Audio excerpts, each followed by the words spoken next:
வணக்கம். உங்கள் உண்மை சேனல் ரமேஷ். திரு முதல்வர் அவர்களுக்கு, நீங்கள் ஆட்சிக்கு வந்த பிறகு லஞ்ச லாவணியம் எல்லாம் ஒழிஞ்சிருக்கு. நல்லபடியாக ஆட்சி போய்கிட்டு இருக்கு. தங்களின் ஆட்சிக்கு ஒரு களங்கம் விளைவிக்கிறது போல திரு மார்ட்டின் அவர்கள் பையன் ஜோஸ் சார்லஸ் என்ன சொல்லியிருக்காருன்னா,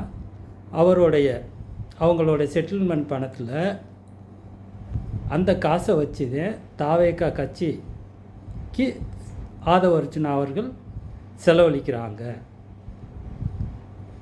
அப்படின்னு சொல்லி நியூஸ் 18 சேனலுக்கு ஜோஸ் சார்லஸ் அவர்கள் பேட்டி கொடுத்துருக்காங்க. அப்போ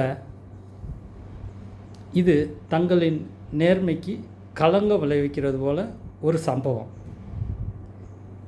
அப்போ திரு முதல்வர் அவர்கள் இது என்னன்னு அறியணும். தெரிஞ்சுக்கிட்டு அந்த ஆதவ அர்ஜுனாவை அமைச்சர் பதவியிலிருந்து நீக்கணும்.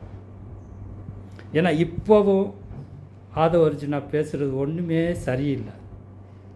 முதல்வர் அவர்கள் அவர் பேசுகிறத நல்லா கவனிங்க. அவர் பேசுகிறது பூரா தப்பு.